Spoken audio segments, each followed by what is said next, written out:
hot news, hot entertainment.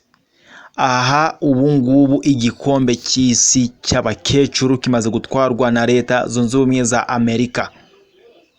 Subiremo, igikombe cy'isi cy'abashesha kanguhe cyangwa se abakecuru, aba ni abagore bashaje. US niyo imaze kwegukana iri rushanwa ryaberaga muri South Africa. Abumviye inkuru benshi batangaye bagwa mu kantu bati ni gute batatwaye igikombe cy'isi mu bagabo, ntibatwara igikombe cy'isi mu bana, ariko hagiramo bashesha kanguhe bakagitwara.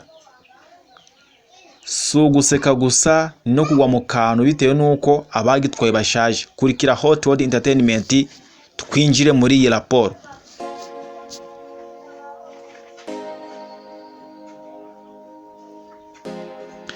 Ekipe yo muri Amerika niyo yegukanye igikombe cy'isi cy'abagore bakuru Mummies 2025.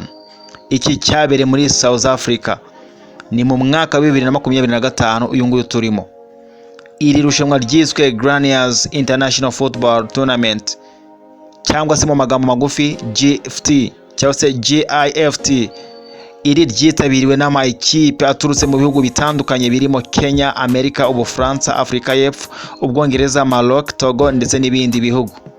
Gusa ekipe ya New England Breakers yo muri leta zunze ubumwe za Amerika niyo yegukanye igikombe itsinze Les Amis Foot yo mu Bufaransa kuri penalty 10-9 ku giteranyo cya byose. Iri rushanwa ry'uwo mwaka ryabereye muri South Africa ku itariki ya 2 kugeza ku itariki ya 5 Mata.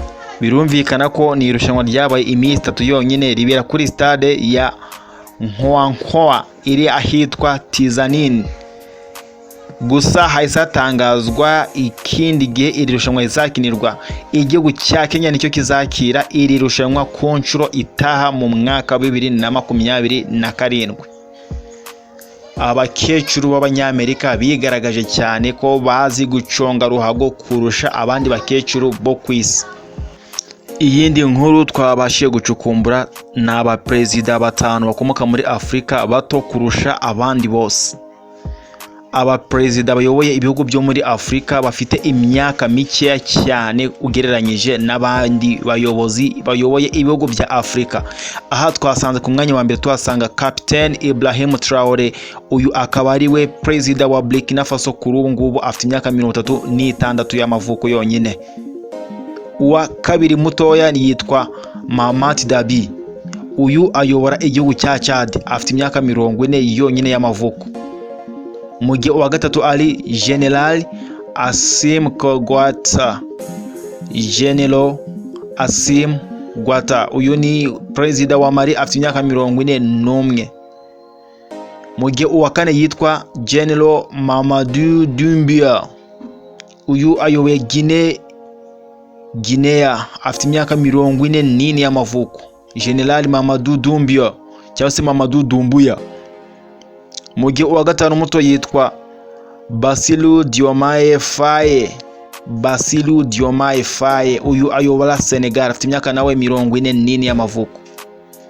Uwa gatandatu yitwa Abiy Ahmed. Uyu ayobora Ethiopia, afite imyaka 47 y'amavuko.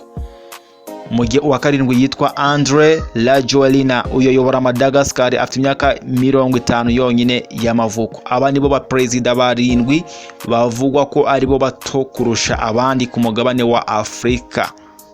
Indi nkuru iri hot no kwamenya ko General Brice Oligui Nguema yatowe nka perezida wa Gabon.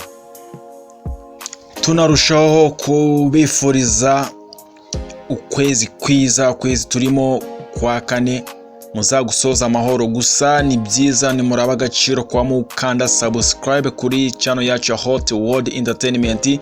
Turabashimira cyane. Ciao ciao, murakoze cyane.